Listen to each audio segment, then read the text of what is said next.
Hi everyone, this is Stephanie with Informa Connect, and we are here at the National Restaurant Association show in Chicago, Illinois. And today I'm here with RJ from Placer.ai. Welcome, RJ. Thanks, Stephanie. So tell me a little bit about Placer.ai. What is it? What do you do? Yeah, I think the best way to describe us is we're a location-based analytics company powered by mobile data. In simpler terms, that means we are the foot traffic experts. We partner with several hundred mobile app companies, and through those app partnerships, we are able to monitor a panel of 25 million devices on a 24/7 basis. Importantly, we collect no information about that device user. We just know that a device has gone into a certain retail store, how long they go, where they go after.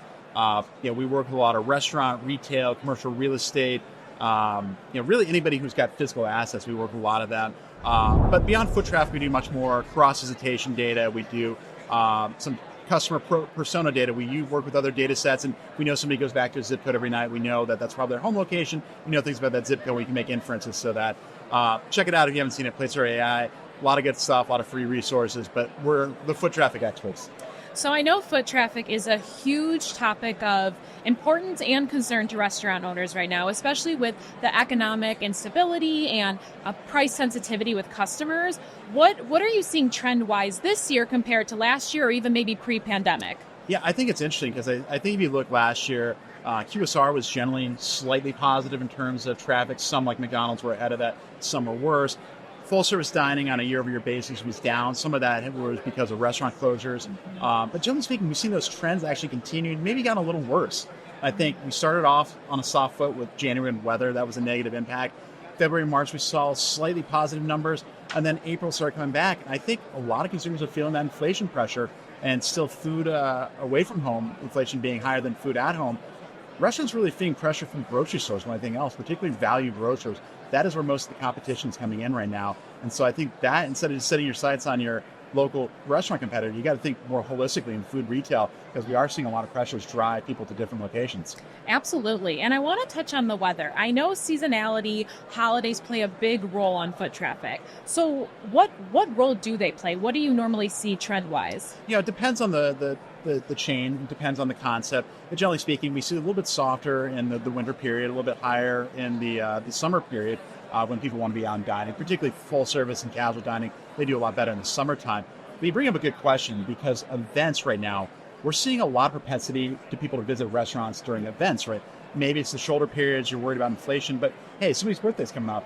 I still am going to make an event out of it. And what we see is people going on those peak periods, a lot more visitation. In fact, restaurant visits for holidays like Valentine's Day and Mother's Day and Easter are above where we were pre-pandemic, and people are spending longer time there, so they want to celebrate more. So very event-focused consumer, but it's those shoulder periods right now in between holidays where people are pulling back and being more conscious about what they're spending.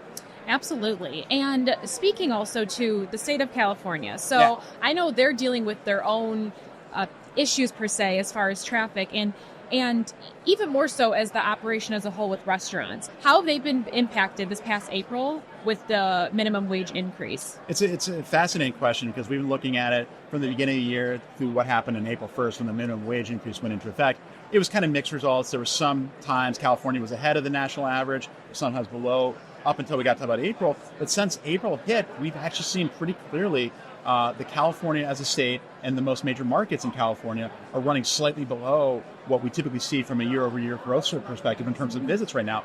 I think we're kind of in that adjustment phase where consumers may be going to the restaurant for the first time, either seeing higher prices or less workers in there.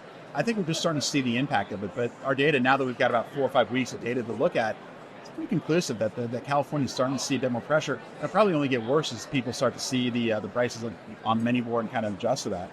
Absolutely. And does Placer.ai, would that help organizations to navigate that pressure and how to plan moving forward? Yeah, I think in a lot of cases it would. It'd be able to monitor, are we still outperforming our peers? Are we outperforming our national benchmark? Are we seeing a change in where people are coming from? We work with other data providers where we would get some information about the zip codes. Are we starting to see pressure among that lower income consumer? Are we outpricing them? So there's a lot of ways that Placer.ai can help out on that front. Not just identifying, but really kind of building a better strategy around these impact, better understanding where maybe we need to change our marketing strategy, things like that. A lot of different ways we could help out. Absolutely. And even outside of California, there's a lot of migration going right now to specific states. So we're talking Texas, the Carolinas, Florida. What has your data been able to spot with that? What trends are we seeing with traffic there? Yeah, it's a great question because we do see exactly that. I mean, there's some markets that everybody talks about. It's Phoenix, it's Dallas, Houston, San Antonio, Austin, it's the Central Florida area, Carolinas. Seen a lot of population growth, but not all population growth is created equal right now because we've seen some markets like Carolinas and Central Florida. It's a higher household income of individuals, a lot of them from the Northeast that have moved in there. In Dallas and Houston, it's actually kind of multi-generational families, a lot of cases lower household income families that have moved in there. So I think that the message is you've got to understand who's in your trade area right now, because no matter where you live in the country, no matter big town, small town, urban, suburban, rural, your trade area has changed since the pandemic, and you got to be aware of what's going on. Hey, you know who your customer base, what your restaurant works well with in terms of customers. Well, that may have changed. They may be in a rural city right now. Maybe it's time to look at a smaller market and things like that. But it's been fascinating to look at, where people have moved to, and then also the behavioral changes that are taking place in those markets. Are certain segments of the industry impacted differently depending on where people are moving to? Yeah, I think they are. It's been interesting in terms of just what kind of concepts we've seen. And honestly, if we look at kind of the smaller markets, that's where a lot of the populations moved to. There was the big movement right out of the pandemic. We saw movement away from major cities like New York, Chicago, San Francisco, Los Angeles, the southern markets. And then the second wave was really moving away from urban to more suburban and rural. And what's interesting is a lot of times it's the QSR and fast casual guys that are starting to chase the rural market. And it's been interesting. Usually it's kind of they'll start to disrupt some of the incumbents and some of the smaller chains that were already there. That's kind of who they're kind of starting to disrupt. But these markets under 100,000, even under 50,000 people, starting to be a lot more viable. You can go into these markets, less competition. Usually it's cheaper build out.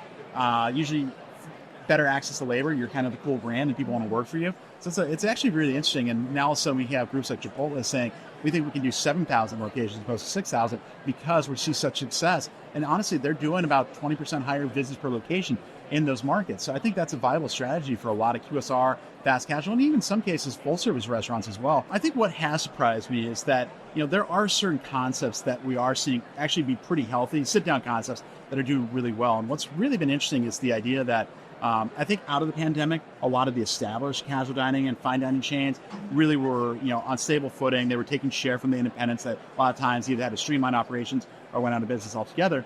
But about 18 months or so, we started to see this reversal. And a lot of times driven by the mall owner and operators, a lot of times it's driven by the own success. There's a lot more demand for kind of unique brands and things that stand out. And so we're seeing a lot more success for some of these independent players. Sometimes the entertainment players, so the Dave & Buster's, Putt Shacks, Pinstripes of the world, or even kind of the more experiential Kura Sushi or Gen Korean Barbecue. There's a lot of demand for something new, and it's amazing. Some of these concepts are the ones that are driving most of the traffic to these shopping centers right now. So, I think it's, sit-down restaurants are by no means, the category's not dead. It just needs some innovation, and when you bring that innovation, you're in demand right now. So what I'm hearing is that experience, there's a huge focus on experience. Yes. There has to be more than just sitting down and eating food. And then additionally, that standing out is really important. People want to feel like they're going to something unique or different. They want something that hasn't been experienced before or is unique to what they're normally seeing. It's exactly right. And it ties back to what we talked about earlier, where people right now are being a lot more discretionary with their household budgets. And so when they do go out, they want something totally unique and they want to spend more time there. They want to enjoy it. And so I think that's kind of the message, is that you got to give people a reason to come out right now. Otherwise, they're not going to do it because they are under budget constraints. But they have shown the willingness to go out and spend and make a big event out of it. And so when you do that, when you give them that satisfaction, they will come.